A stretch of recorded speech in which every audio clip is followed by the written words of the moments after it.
Good ஈவினிங்க. Good evening. Okay, சொல்லுங்களேன். So என்ன வேணும் கிருஷிக்கிட்ட அப்படின்னு சொல்லி கிளாஸில் போட்டீங்க?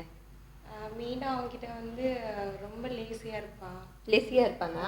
ஓகே அந்த ஒரு ஓகே சேஞ்சுக்காக ஓகே. லேசினஸ் வேற என்ன எதிர்பார்த்தீங்க? சேஞ்சஸ் எதிர்பார்த்தோம் அப்படின்னா அகாடமிக்கலா அஃப்கோர்ஸ் அஸ்வின் தான் கொஞ்சம் நிறையவே செல்லம். அவர் academically is okay, but we need some improvement. அதுக்காக தான் டிஎல் இது ஓகே பண்ணுது. ஓகே, அதுக்கான ரிசல்ட் நல்லாவே தெரியுது. நிதின் கிட்ட. ஸோ அகாடமிக் சைடு ரிசல்ட்டை மட்டும்தான் எதிர்பார்த்தீங்களா இல்லை வேற ஏதாவது எதிர்பார்த்தீங்களா? வந்து ஞாபக சக்திக்காகவே ஞாபக சக்தி மறந்துடுறது. ஓகே சேர்த்து விட்டேன். ஓகே. ரோஷன் ரொம்ப சேட்டை பண்ணிட்டு இருந்தாங்க. ம் படிப்புறது நல்ல மறந்து போயிடுவான். எக்ஸாம் டைம்ல நல்லா படிப்பான் வீட்ல, ஆனா எக்ஸாம் டைம்ல மறந்துடுவான். ஆனா இப்போ கொஞ்சம் நீங்க ஸ்டடீஸ்க்கு நீங்க தான் கூட இருப்பீங்க. நான் தான் பண்ணலாம். ஸோ மறதி பெரிய விஷயமா இருந்தது. ஆமாங்க.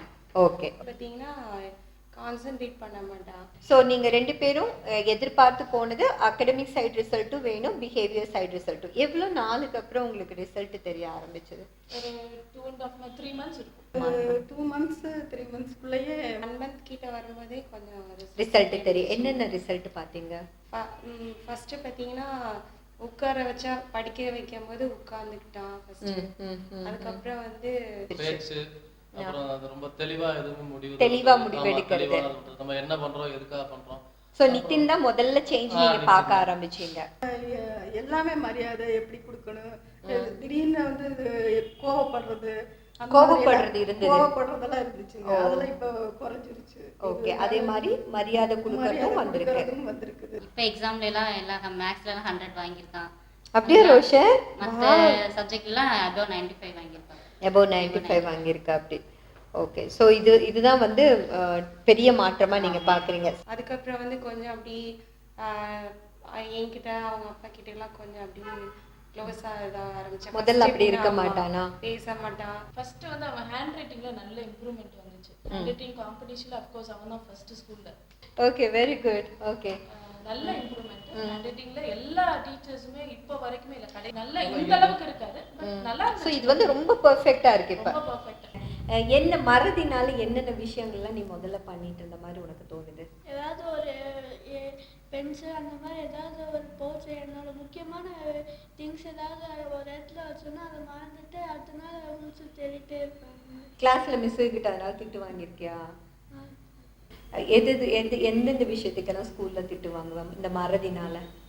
ஹோம்ஒர்க் நோட் வந்து செஞ்சு முடிச்சிடுவேன், ஆனால் அது எங்கேயோ ஒரு இடத்துல வச்சுட்டு அடுத்த நாள் தேடி பார்த்தா இருக்காது.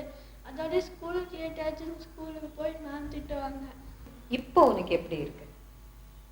இப்போ ரொம்ப பெட்டர். ரொம்ப பெட்டரா இருக்கு. அகாடமிக் சைடுல படிப்பு சம்பந்தத்துல என்ன மாதிரியான மாற்றங்கள்லாம் நீங்க? மெமரி பவர் அதிகமா இருக்கு. இப்போ முதல்ல விட இப்போ மெமரி பவர் நல்லா இருக்கு. முதல்ல 1 hour எடுத்துக்குவான் ஒரு லெசன் படிக்கிறது. ஆமா, இப்போ ஒரு 15 minutesல கொஞ்சம் ஓரளவுக்கு வந்துருது. 3/4 மணி நேரம் குறைஞ்சிருக்கு. எந்த ஒரு லெசனையும் சீக்கிரம் படிச்சு முடிக்கிறேன். நல்லா மெமரியில ஸ்டோர். ஒரு எஸ்ஏ படிக்கிறதுக்கு முன்னாடி எவ்வளவு நேரம் எடுத்துப்பேன்? 1 hour மேல எடுத்துப்பேன். 1 hourக்கு மேல எடுத்துப்பேன். ஓகே. டிஆ கிளாஸுக்கு அப்புறமா half an hour. ஓகே, ஹாஃப் ஹவர்னா டைம் இதா இருக்கு, கம்மியா இருக்கு. பிஹேவியர்ல என்னென்ன சேஞ்சஸ் நீங்க பார்த்திருக்கீங்க? டிவி ரொம்ப பார்த்துட்டு இருந்தேன், இப்போ அதெல்லாம் கொஞ்சம் கம்மி ஆயிடுச்சு. பிஹேவியர்னு பார்த்தோம்னா ரெஸ்பான்ஸ் பண்றான், நல்லா ரெஸ்பான்ஸ் பண்றான். ஓகே. முதல்ல கூப்பிட்டாலும் ரொம்ப அப்படியே திரும்பவே மாட்டான். இப்போ கூப்பிட்டா என்னங்கம்மா என்ன அதை கேட்டுட்டு அதுக்கப்புறம் அவனோட வேலையை பார்க்குறான். நம்மள்ட்ட பதில் சொல்லிட்டு அதுக்கப்புறம் அவனோட வேலையை. ஸோ அந்த ரெஸ்பான்ஸ் வந்து அவங்ககிட்ட நல்லா இருக்கு. டியா வந்து உங்களுக்கு எவ்வளோ ஹெல்ப் பண்ணியிருக்கு அப்படின்னு கேட்டால் 100க்கு எவ்வளோ மார்க் நீங்கள் கொடுப்பீங்க டியாக்கு? 100க்கு வந்து 99% 100% கொடுக்கலாம். ஓகே. ஸோ உங்கள் வாழ்க்கையை மாற்றிருக்கு டியா.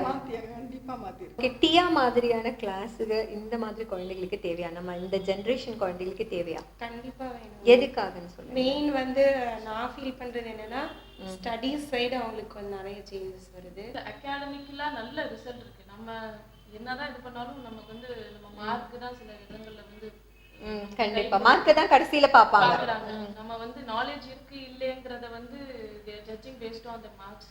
சோ அகாடமிக்கலா இருக்கிற ரொம்ப போரா இருக்கிற குழந்தைகளுக்கு இந்த மாதிரி கிளாसेस வந்து கண்டிப்பா தேவை. அதே மாதிரி பிஹேவியரல் இது வந்து ஒன்ஸ் இதுல வந்துட்டாலே அதுல ஆட்டோமேட்டிக்கா நிறைய சேஞ்சஸ் ஆட்டோமேட்டிக்கா வந்துருது.